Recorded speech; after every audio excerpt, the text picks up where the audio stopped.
All right. Good afternoon. Good morning to everyone joining us here today. Hopefully everybody's able to get in here. We've got Christine, we got Joshua, we got Lauren, Adam, Brian. Welcome everybody. We're looking forward to a great session today and to presenting to you. Let me just skip over here, make sure we got everything all set. And I think we're good. Ainsley, we looking good? I'm just going to check in with you. Make sure our producer says we're all good to go. All right, we're good to go. Well, welcome everybody. Again, my name is Geordie Carswell. I'm the CMO here at ActualTech, and I am excited to have everybody here today and to drop some knowledge and see if we can help everybody to make a little magic happen with webinars and lead gen. So as was mentioned today, our presentation theme is how to build a webinar lead generation engine. And what we're going to talk about is how to do this in a way that is repeatable and scalable and allows you to fill the pipeline or meet your goals and whatever those goals might be. So to begin with, a little bit about me. Again, I'm the CMO here at ATM. ATM's been around for 10 years, but I have over 20 years of experience in building lead gen and content marketing programs for enterprise tech with a specialty in the last 10 years, seeing as that's what we do here at ActualTech of using webinars for lead gen. If you'd like to book a time to talk, I threw a link in here or want to connect on LinkedIn.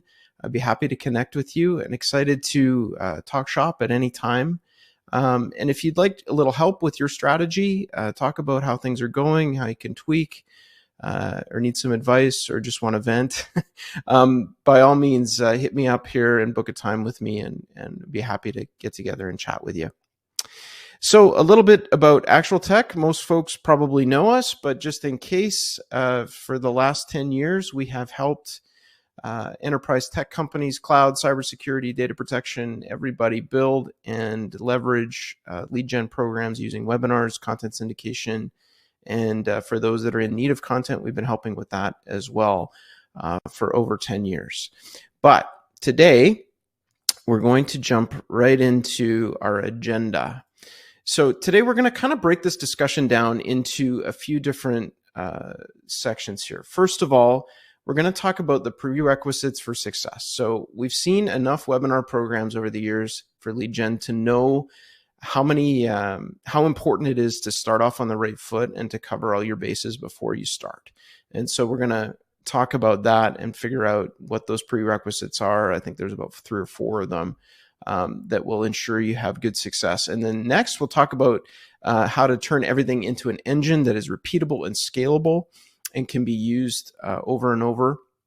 And I'm working on my clip art skills, so that's an engine there. It occurred to me after the fact that it might not be so easy to see, but anyway, we've added a label for your viewing pleasure. Additionally, we're going to talk about common mistakes. So where programs fall down, why they fall down, and how you can avoid that. And then next steps that will be useful in making sure that your program is a success going forward. And then, of course, we'll draw for a prize because that's something we love to do here as well. So there's a fair bit of ground we're going to cover today, fair warning. Please don't worry about trying to keep up with each of the slides. We'll be sending the deck out afterward to everybody. But if you stick with us today, you'll get some context around it and figure out how you can apply it. So what makes webinars a perfect lead gen channel? Well, that's a great question. There's a lot of ways you can go when building lead gen, but here's the big one. First of all, it's how audiences like to learn. So we recently did a survey of cybersecurity professionals like CISOs and directors of security, that kind of thing, and we asked them how they like to find out about new solutions. And ranked number 1 was webinars. So that might seem like it's out of date or maybe the webinars aren't the most exciting channel, et cetera, but it's still what audiences rely on to get the channel they rely on to get them up to speed on what's new and to solve problems. And so you're meeting them where they are, which is a huge advantage if you're looking for a channel to use for lead gen. Next up, webinars give you engagement stats that you can't get anywhere else. You get poll response activity, right down to the registrant level on your report afterward. You get to know how long somebody stuck in there with you. You get to see how attentive they were, if they were off in another tab, all that kind of stuff. I know nobody's doing that right now, I'm sure, but please stay with us. And also you get your Q&A log. So when they ask questions, when they interact, that information ends up right back to the registrant record, which is something that's really hard to get in other channels. You're not really getting that when you're doing content syndication and things like that. You don't really know how far along people were to consuming the content, and they don't have a chance to interact the way they do on webinar programs. You also get opportunities to ask them whatever hand-raising type activities they would like to do. So for instance, we've got an example of what we run on all of our webinars. We ask people, would you like further information, and then they can raise their hand and indicate how they'd like to be followed up with and what kind of stuff. So all of this comes together to give you a channel that's really interactive and data rich around engagement, which is what, we're not just looking for names when it comes to lead gen. We want people who are engaged, who want to make progress with us. So move to the next slide here. So this is my attempt at meme making. Please go easy. What we find here is how sometimes lead gen can get really complicated, but the beauty of webinars is that they're repeatable. You can run them over and over again. You can reuse the content in a gajillion different ways.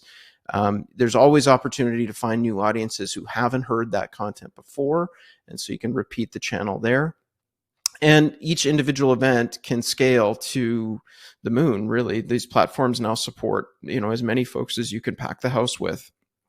And so this is a huge advantage when it comes to quarter after quarter being able to repeat a channel that's working or a function that's working. So that's kind of the level set. And when it comes to webinars too, you tend to see a lot higher conversion rate of like interest to meetings. Olivia, who's a rock star at Rubrik when it comes to running webinar programs, has noted this, that they end up with a higher conversion rate of leads who are actually engaging with them, ending up on meetings. They can do it at scale. In their case, 15,000 leads or more per quarter after quarter, that they're consistently driving off of webinars. So huge advantage. So the next thing we'd like to do is ask you a question, if we could. It's nice. And again, it's awesome to see everybody. I see so many familiar names. I see Karen, Emma, Manuel. This is great. Shanna. Hi, Shanna. So if you'd like to be able to just let us know, take a moment, if you've run lead gen programs in the past using webinars and if they've been successful. I'd like to get an idea before we begin here of your level of comfort with these programs. So take a moment, if you could, just fill that in. Let us know what your success rate's been. All right. And we'll bump, the polling results. Did I screw it up? All right. Thank you very much for sharing that. We'll get into things now. This is a GIF of us getting ready to rock. So looking forward to this next section. So what are those prerequisites, the table stakes in order to succeed with your program? The first one is your goal. What is your goal? So is your goal MQLs? Is it meetings, pipeline opportunities? All of these steps you have to map out in advance. If it is pipe and you're trying to get opportunities, meetings for sales, and you're trying to figure out, okay, what would that require of me? Work it backwards. And this is always what we recommend. So for instance, if we need so many dollars in pipe, take a realistic, how many meetings does it usually take you to develop pipeline, qualified pipe in a certain dollar range? Right. And try to use the worst case scenario and work backwards, because some of the stuff a marketer won't have control over. So if it takes 50 booked meetings to get X dollars in pipe, then that's great. Then how many hand raisers from a webinar program do you typically need of people who are willing to talk in order to get 50 book meetings? All right, let's say we need 150 as a round number. And to get 150 to raise their hand, how many attendees do we need live? Because live is a key component of this, right? To get people to be able to interact with you and to tell you they're interested. So 500 there, that means, a 50% attendance rate, which is often what we see here at ActualTech. That would be, 1,000 registrations for the quarter is what we're going to need. And so kind of working back from that, you can figure out what your goal is and what you're going to need to run. The next thing we've got here is your budget and time frame. So let's say, here's just some ballpark numbers, right? So budget using, let's say you've got a tight target account list, and you're running at, say $60 CPL on average, for a targeted program that has an ABM list and maybe an ICP list. That can sort of give you an idea of what kind of budget you're going to need to work with here. Of course, there's ways to run that lower. ActualTech has programs that start, $18 if you're willing to go a little wider in your targeting, and then multiply that CPL by the conversion rates you need to get you to that rate. So if you do have a very tight CPL, one thing you might want to consider is the fact that your actually, I'm going to jump back to this point on targeting because I think we skipped it. So let's talk about that. So your ICP for this, making sure you're clear on who you're trying to get. And then secondly, if it's an ABM motion, so you're making sure you're inviting the accounts that you want to invite to make sure you get the touch points in your ABM program. And then whether or not you're open to greenfield leads. So, leads that are outside of your ICP or outside of your target account list, but there may be opportunity there. We see our clients develop a ton of business and opportunities off of leads that weren't necessarily on their target account list, but it actually generated sales for them. And they were willing to take both the targeting folks, the folks they're targeting, as well as folks that are outside a little bit of that ICP and end up with business. And so we just usually hate to see people exclude those when there could be opportunity there. So jumping back to the budgets, you've got, if you're super tight on the ICP and your filters are really tight, it's going to affect how much your program can scale and things like that. So it kind of ties into that greenfield. If you're willing to go a little wider, you can end up with some opportunity there. So those are sort of the prerequisites. You've got your targeting strategy, your goal, right? What your net goal is in terms of whether it's pipe or number of MQLs or whatever it is, your timelines, and your budget. Next, we'll get into how to build the engine. And we want the engine to go over them. All right. So how do we do this? Well, to build, let me just make sure I've got my notes set up here. We want to get the right message in front of the right people. So this is in the content planning stage, right? So you've got a few things to consider here. You want content that will help people solve problems, right? So if you help them to solve problems, they will view you as a trusted advisor who they are more likely to share their challenges with and hopefully reward you with business. Then you want to figure out, are we talking at a technical decision maker level, or are we talking at a business decision maker level? The things that are of concern to the business decision maker might be higher level than the technical decision maker wanting to make sure that something will functionally work. The business decision makers wondering if it's going to fit in budget and if it will help them meet their compliance needs, all these types of things that are business problems they're facing. The other thing is to get your SDRs and BDRs on board. So you want to make sure that they understand what program you're running, give them the support, the scripts, the help they need, the context they need to be able to follow up quickly, and that you'll have so that they're not dropping the ball when you hand it off to them. And then additionally, ahead of the event, well in advance, figuring out your options for a CTA. So what do you want people to do? And this is kind of a key point, because oftentimes there's either no call to action on a lot of webinars. It's just kind of like, well, there's our presentation. Thanks for coming, everyone. But really, you want to nail down one strong call to action, but give something we call shortcuts.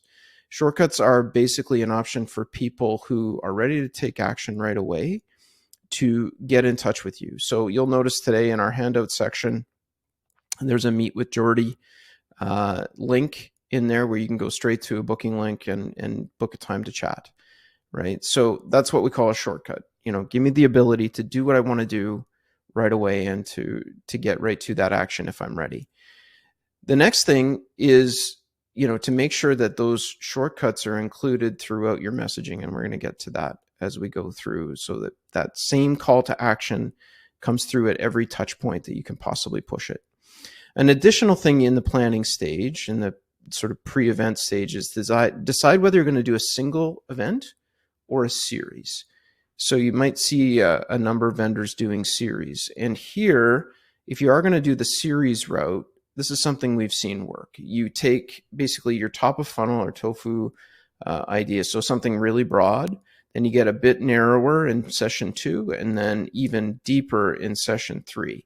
And in session 3, you could be even, doing it as a Zoom call where you're bringing on multiple participants to talk about their problems and dive deeper into things on a more of an ad hoc basis, less rehearsed level. So some things to think about there too that might make it easier.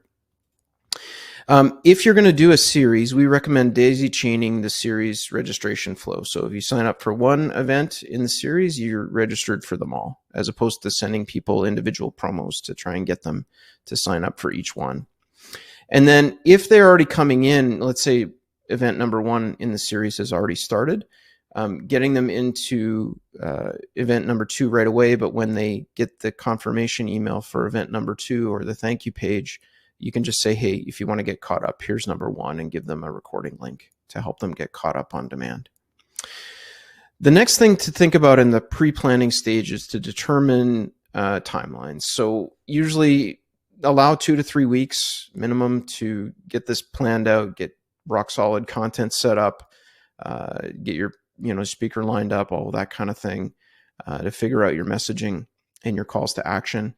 And then promotion wise, we see the best performance on webinar promotions 10 days and closer to the event. Outside of that, it's usually too long. People aren't sure, or they don't see the urgency of it. And, as you get really, really close, then that can be, we're just running out of time to get it in front of as many people as you can. So focusing on promotional efforts 10 days and before, and then a decent amount of time to prep. And then line up your channels. So if you're going to, build a big push around this across different marketing channels you're already working in, email lists, partners, all that kind of thing. Decide if you're going to use a partner to do some of this for you. So if you're going to have the entire event hosted by a third party like ActualTech, and they do lead gen for you, and then you send folks as well from your list and sort of keep everything separate, you can do that too. So then there's what we consider the live, on-demand, and evergreen sort of combo level of stages. So we talked about planning and prep. So now live event, and then the immediate afterward, and then evergreen, like making sure this thing gets as many legs as you can give it. So the live event, obviously, there's a live event phase. Second of all, you've got on demand, which we consider to be sort of the immediate 2 weeks after the event. And then evergreen, which is the same webinar either used entirely again. So you just go back to the beginning and start again, or doing simu-live on a set schedule, which we'll talk a little bit more about, where it looks like a live event, but is pre-recorded. And then repurposing the video everywhere you can. So next, let's break down each one of these steps, or these phases, to see what's needed for each of them. So don't choke when you see this slide. It's not as bad as it looks. The before. So we've got on the before front a number of things to start planning for. There's the content, speaker selection. You got to determine how long this is going to be, what you're going to give away for prizes, the copy and graphics, the thank you page flow. When people do register and you've got their attention, can you do something else with them? get them to engage, maybe put a survey there. Then the copy for your reminder flows, all of that kind of thing. Decide if your presenter is going to be on camera, like my shining face today, or if you're going to have a demo, your handouts. Tier 2 hand raiser options, that's sort of what I was talking about before. It's like, what additional information would you like, or can we send you? And then maybe a white paper, case study, demo request, those types of things. We call those tier 2 hand raiser options. So they're not your main call to action, but they can be effective in giving you a reason to follow up with people. Your shortcuts for letting people book right away with you, where's that going to go? If there's any special offers, upcoming stuff you want to hype, partners you want to mention. This is actually a tip, so pro tip. We've got a lot of vendor clients who have partners or alliance programs that they're running. If they include a mention of those partnerships or alliance programs in the webinar, often it's a good reason for the partner to drive traffic to the webinar for them as well. So it can be like another touch point to bring in more traffic to the webinar from the partners. If you give them a referral link, like ActualTech clients get, as many customer referral links as they want for partners and other sources. So that can be a great way to boost your promotion legs. And then figuring out how you're going to follow up in advance, which we'll talk a little bit about. So that's sort of the before stage. Okay, deep breath. Next up, a little more on the on-demand. So the on-demand, again, 2 weeks after. So where are we going to promote that? Are we going to run it, through existing channels that we have access to, or we're already paying for traffic, whatever it might be, email lists we're already doing regular promotions with, sponsorships, etc. We're going to push that to the on-demand. Are we going to use partners like we talked about? What calls to action are we going to include there to get people? Is it to sign up to watch the replay? Is it to request the slides? However you want to do that. We will say though that pushing the people to on-demand recordings, email is still king. So you can run retargeting banners and all different kinds of things to get people to express interest in the recording. But really, sending an email saying, hey, the recording's available, watch now, or, if you missed it, it's still available to watch on demand with full functionality. And then deciding if you're going to do that to your in-house lists with partners or third parties, that kind of thing. Then looking at attendees. So are you going to provide the recording in slides, or are you going to, provide additional assets there? No-shows should be treated differently than attendees. So, that's a little bit different call to action in the messaging there. It's thinking about, are we going to say, sorry, we missed you. We want you to go watch the on-demand, or we want you to jump straight to the call to action, which probably is going to be less successful if they haven't watched the content yet. And then resending it to people who were no-shows and didn't open. You might want to consider, sending another little nudge if you notice that they were no-shows and they didn't open the on-demand email, just to sort of give them one more kick at the can. Then you might want to feature the on-demand on your website in your resources section, of course, promote to newsletters, your in-house lists, and so forth. I did put a note here, just keep your expectations around on-demand a little bit lowish. So depending on the program, sometimes the number of folks who are stragglers and come in and watch later is, the cliff is quite steep.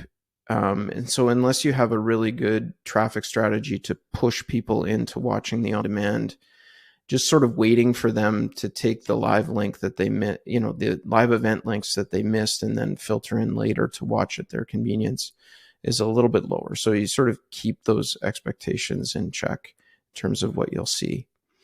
Now, Evergreen's kind of a different than on-demand.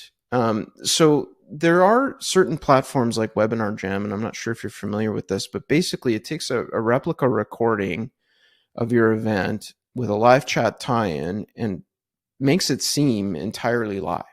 So if the recording's done well, on your website, there's a, sign up for the webinar. They click that, then they get to pick multiple times when the webinar is running during the week. So here it's showing, in light blue the live date, but then the replays could be running on a set schedule, could be every 15 minutes, every hour, every once a week, where it's all fully automated. And they go in there and they get a chance to pick the time slot that works best for them.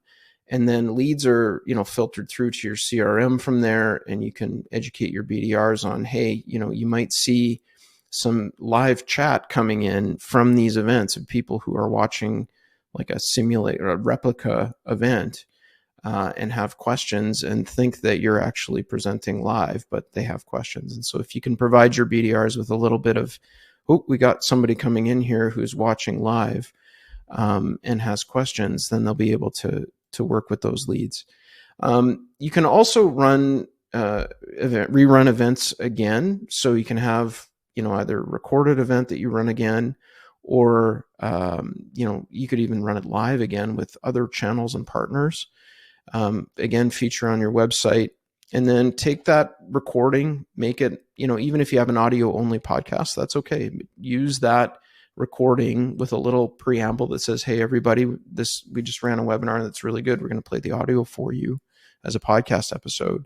It's a great way to get extended legs out of that recording. And same thing with YouTube. That's pretty obvious. So now when it comes time to actually run the event itself, you could blow it.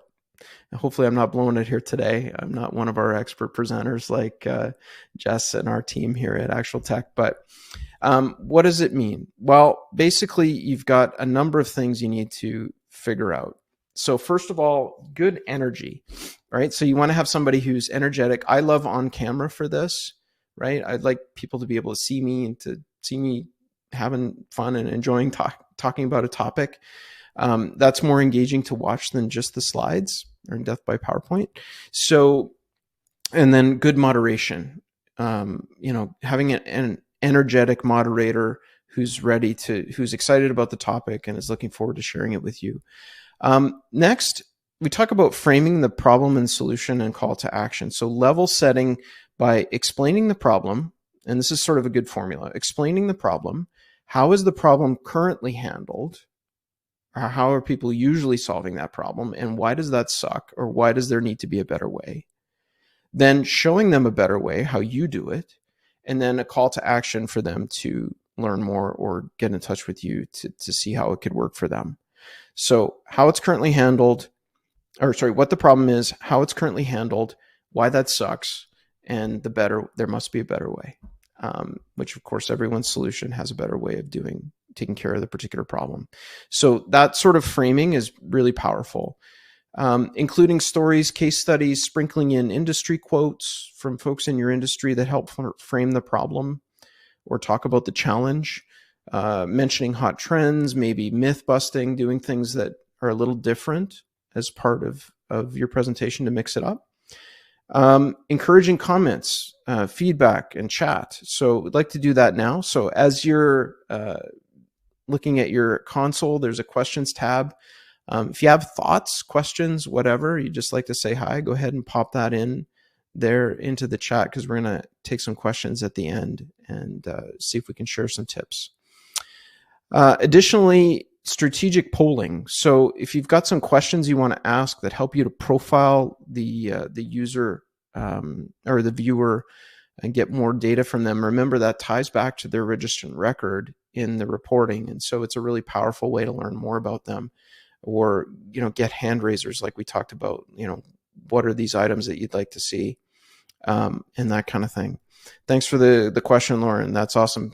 Please go ahead and put your questions in, and we'll handle them I'm looking forward to answering them. Additionally, something we're not doing today, so we're not dog fooding this, but we should be, is dual speakers or an interview style. So it's not just Geordie droning on it, but you've actually got other folks who have different voices, different pictures to show up. Reducing the slide count if you can. And if you do have a lot of slides, keeping it moving. Working in a demo that helps you to accomplish the goal that solves the viewer's problems. So instead of your demo just being like, here's our UI, it could be like, here's our UI, and here's how we solve or accomplish a particular task using our tool, right? And here's how easy it was. That's the more powerful kind of demo, as opposed to just sort of poking around. Having seed questions ready. So if Q&A looks like it might be a little light, having those ready that reiterate your key points or typical objections that you hear, maybe you could use those. And then a strong CTA. So making sure that you've got your meet with me type requests in there, and those are coming in. Those will be really good to use there as well. Okay. Hello, and welcome to Rethinking Security Let's talk at energy. Cloud This is Jess. Speed. Today's exciting webinar is sponsored by Sysdig and produced by ActualTech Media. My name's Jess Steinbach. I'm with ActualTech Media, and I am so happy to be your moderator for this conversation today because we get to be part of this really cool format. It's just a little different from what we normally do. So if you've attended a webinar with us before, you know that normally all of our speakers are in separate rooms chatting virtually. But today, the Sysdig crew is inviting us to pull up a chair and join them in a roundtable discussion with some of their leading experts. These incredible speakers who we're going to bring out in just a moment here are going to lead us through an in-depth discussion about the rapidly evolving threats to your cloud environments. And this is the really great part, we won't just leave you with the threats, we'll dig into the cutting edge solutions that can help your organization in this complex and ever-changing world. I cannot wait to get started. I know you are all as excited as I am to join in this conversation. So I'm going to just zip through a few of the important housekeeping points that will help you get the most out of our time here together today. All right. So hopefully that played for everybody okay. And what we were trying to show there, what energy looks like. So this is Jess from our team, who's a rock star when it comes to moderation on our client events. She does an awesome job of bringing the heat, bringing some energy, making things lively. And that kind of energy is infectious. It comes across to the audience. They want to perk up and go, hey, this is different than just, somebody sounds like a conference call operator, right? So a little more action. Okay, so post-event, let's talk about this. So not waiting until the webinar is over to go, oh, we need to message these folks, or we need a strategy of what we're going to do with these things. So first thing, get the recording and the reporting as soon as you can. Like at ActualTech, I think we get it within like hours to our clients to get the recording and the reporting out there so that you can action it. Second of all, load your comms, like, for your thanks for attending or thanks for registering. Sorry, we missed you. Get that all pre-built ahead of time, then include options for people to just get in touch with you right away. If they, to help with that, if you've got other things that you want to build to get people to do afterward, like preload them, get them your drips, your surveys, your other helpful assets, all the sort of post-webinar follow-up tools, have them ready in advance. Prioritize shortcutters and hand raisers. So if somebody says, yeah, I'd like you got 250 people on a webinar and the, certain number of them, say 50 of them put up their hand saying they want a case study or they want a demo or whatever, like fast track those folks, like pull them out of the sequences that you might have and get them over to SDRs like right away. It's amazing how often a vendor will get folks who are like ready to talk and they just can't get anybody to follow up on it. So it's like a good problem to have, but it does happen, to make sure to prioritize those folks and then kick off your on-demand program after that. Okay, let's get to common mistakes. Now, we've all done these. I'll admit I've done them, probably still doing them, but we're going to cover them anyway. So first one, mistakes on the approach and the pitch. So here, you got folks who go straight to the sales pitch with no level setting around the problem, right? So we talked about explain the problem. Here's how it's currently handled. Here's why there needs to be a better way because this way sucks. And then, here's the how we do it and how we make magic happen. So that's, doing that before the pitch, the sales part is key. Secondly, no incentives or prizes, right? So people go, well, we don't want people showing up just for a prize. And okay, so you might get one or two people like that, but you get a lot of other people who are going to jump off the bench and actually participate in an event or come and attend live because there's an incentive. It's like a super low cost to high ROI thing to include a prize. So don't cheap out. Next one, the demo doesn't show any value. Just basically didn't show how to solve the problem that was level set at the beginning. And the reg page, we've all seen reg pages from hell where they're, gajillion forms fields long. And if there's obviously there's certain data you need and that's fine. But sometimes these things, street address and all the rest of it, it's like, come on, we're not mailing you anything. So next area of mistakes is the presenter. The presenter is often indifferent, bored, doesn't want to be there, whatever that means, which this happens. And part of the challenge with it is that people often pick the most technical presenter. So they're like, okay, we're presenting to technical decision makers, so we want to make sure that we have our best tech head on the webinar who doesn't happen to be the most lively evangelist for the program, right? And so then you end up with pretty dry, or it's the last thing they want to be doing today is a webinar in between pre-sales calls and stuff like that, and it shows, right? And so we always recommend pick the person with the most energy and have the Q&A handled by, or have the technical person standing by for Q&A, right? So if the person who's can bring the heat, can bring the energy, isn't super technical, that's fine. Just the tech resource that's on can listen in and just hop in and help them out. So that can work really well.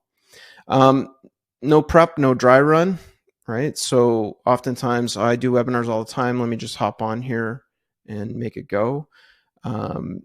That sometimes it works and you get lucky, and sometimes it doesn't. So some prep is always a good walk through everything and walk through the CTA.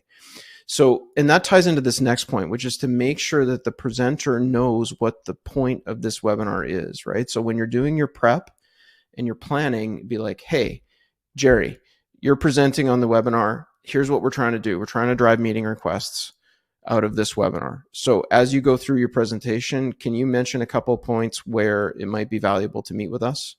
And toward the end, can you also highlight the call to action slide that we're really trying to do to get people to take? That goes a long way, right? So whatever the goal is, whether it's, to get a demo into the hands of more people, and you're trying to get people to trial, or you're trying to talk about a launch of a new feature, or whatever it is, just make sure they know what the topic is. Here's the other thing that is really kind of a common mistake that happens. So no clear CTA. And hopefully we can make that clear today that I would like to talk to you. I'm not a salesperson here at ActualTech, but I would like to talk to you about your programs and how we might be able to help you, but also just shoot the breeze and see what areas, how things are working for you, maybe give you some suggestions without obligation. That's what we're trying to do today.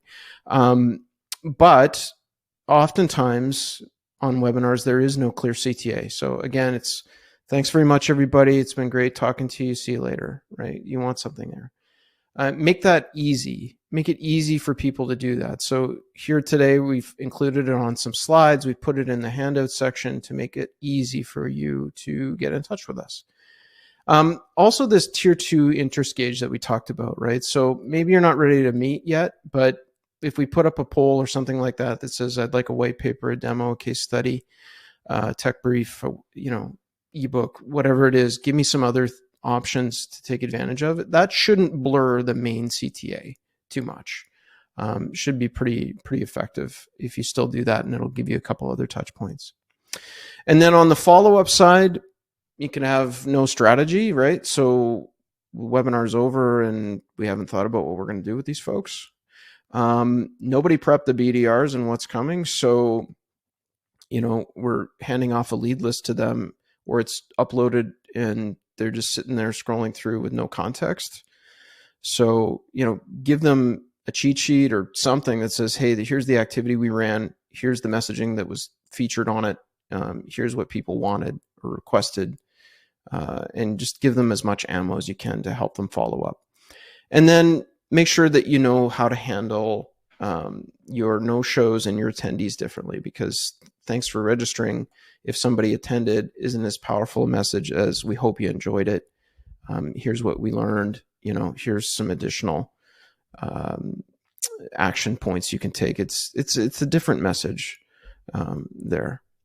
So in review, we want to align our targeting strategy at the beginning. These are the prerequisites, right? So get your targeting lined up, get your goal in mind, get your budget and your timeline fixed, and then you're ready to rock. And then after that, look at each of the 4 phases and the pieces that are necessary there. So you've got the beforehand, during the event, intra, on demand, and then the evergreen, right? So thinking about each of those and how you can optimize them. Your presenter can make or break you.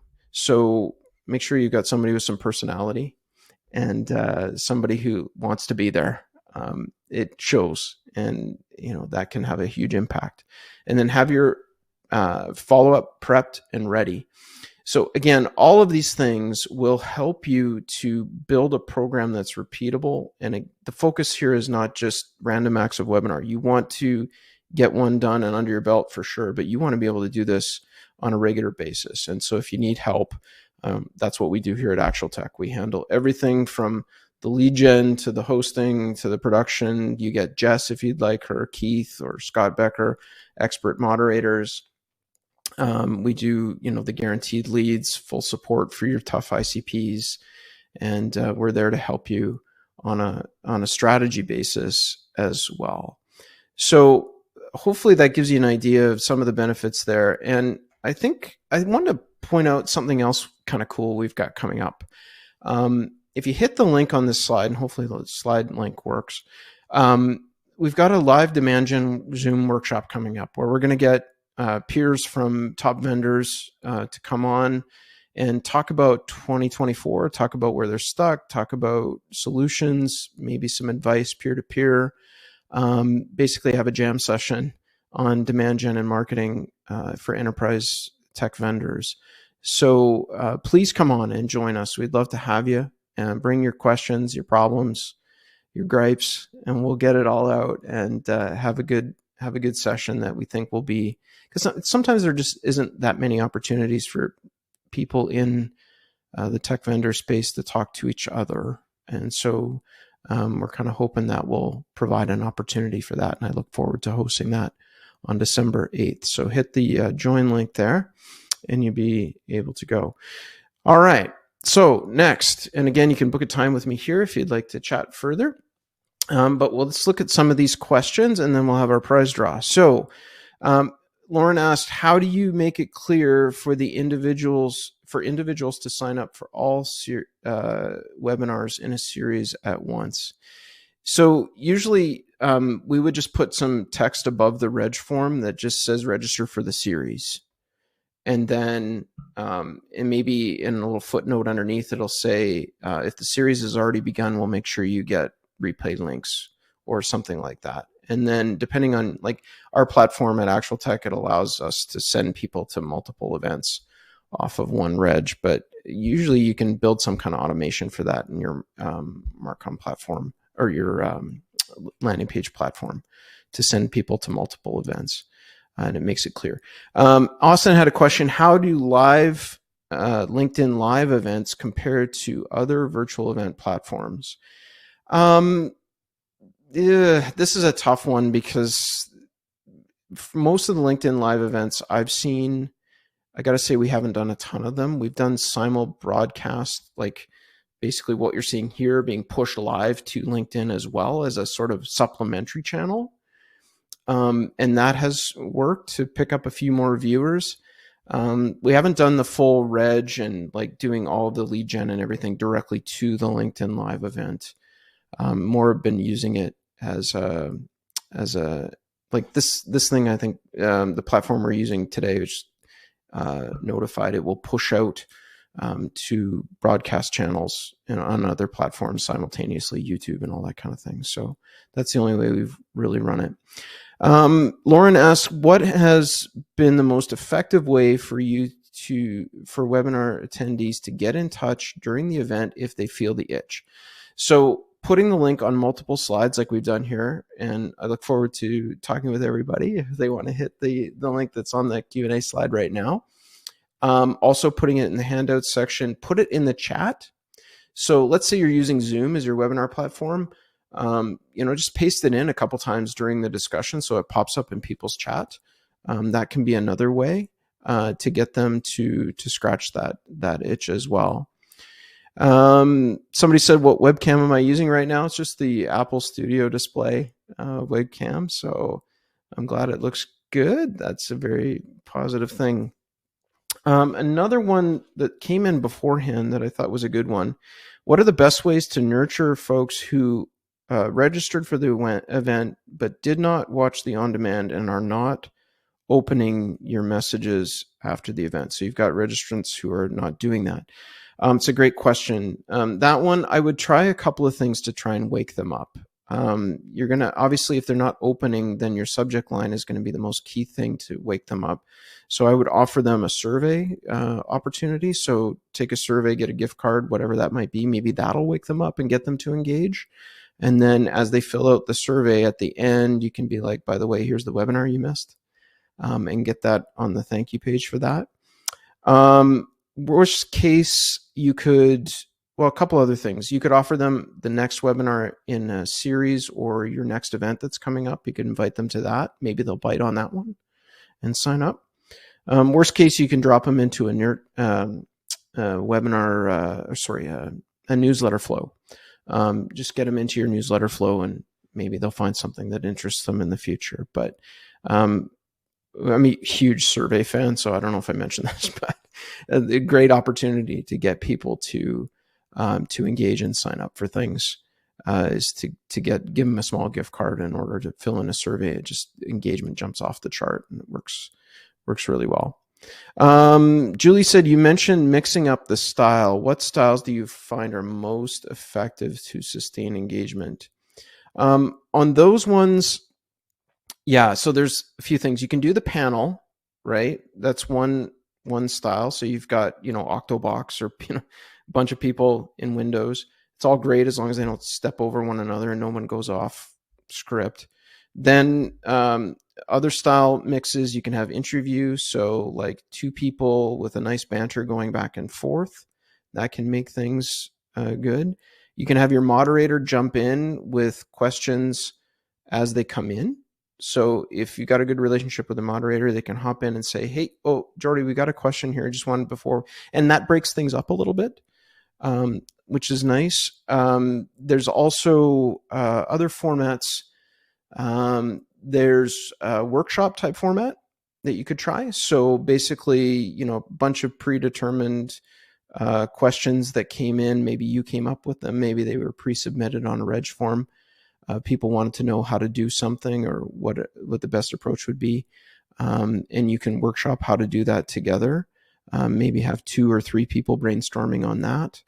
Other things our team has done, they've played games at certain points. So just to wake people up halfway through, they say, all right, now we're going to have a brief little interactive game or something like that can get people engaged. So some other ideas to boost engagement. Melissa asked, what are your thoughts on having a panel of speakers who offer similar services on the same webinar? For instance, if we wanted to host a webinar on best marketing practices and we have 3 reps from marketing agencies, would they have any negative reactions to potentially being with the competition? We've done this all the time. Most people are good. Like if you just set the ground rules at the beginning, right? Nobody can talk negatively about another. Nobody can, try not to interrupt, be a good human, listen to others, things like that. That can work well. There's putting competitors on there as long as they're not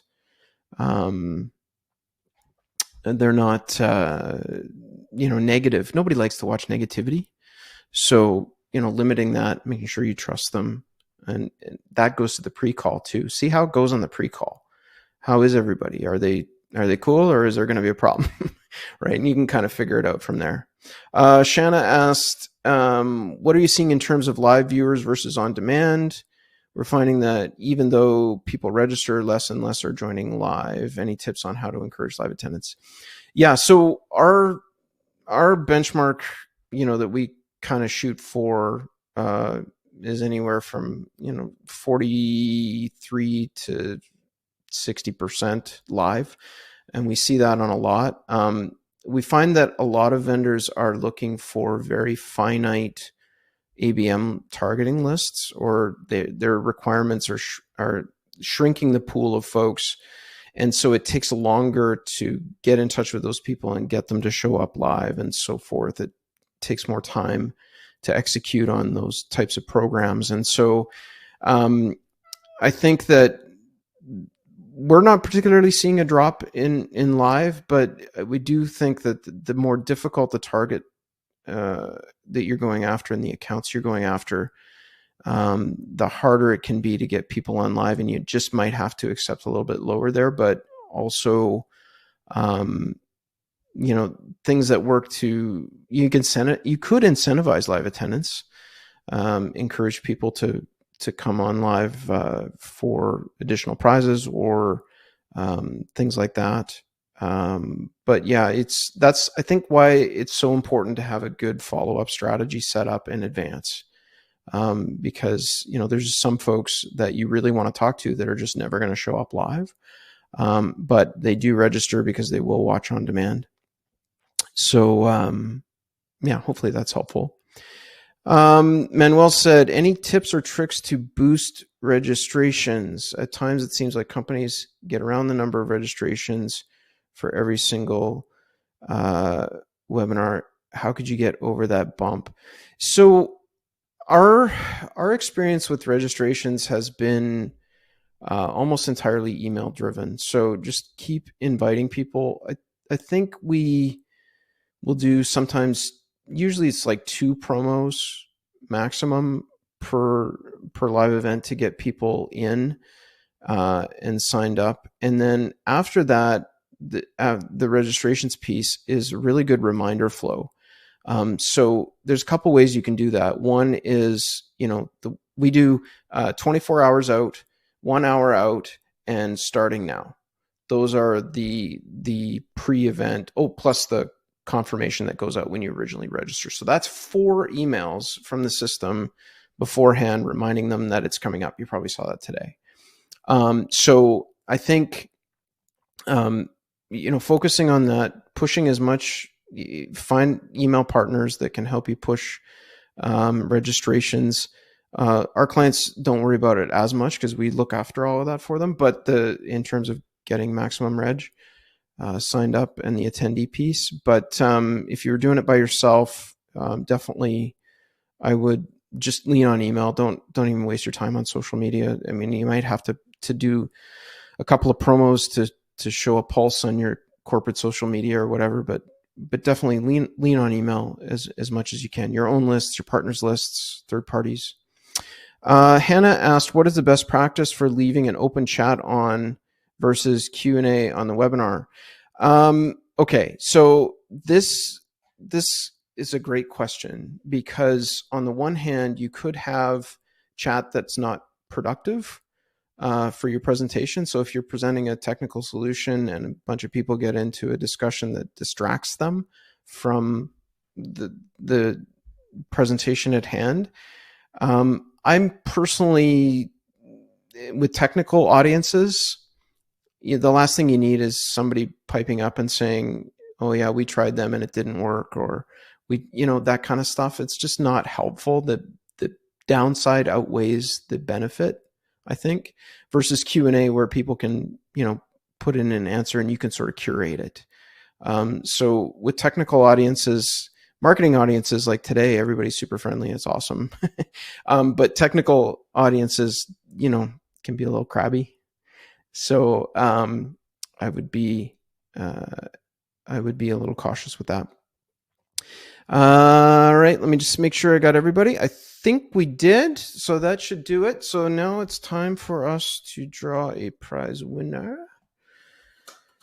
And We have a little random prize thing that mixes it up for us. So just bear with me here 1 sec. And the winner is Ennis from Picus Security. Picus, I guess. So congratulations, Ennis. We'll be in touch shortly with your $300 gift card. And we appreciate everybody being on today.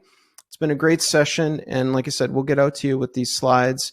And please book a time if you'd like to chat, and we can talk over your program and how we might be able to help you. And if not, we'll just look forward to having a good visit. So thanks, everybody. Have a great week. We'll talk to you soon.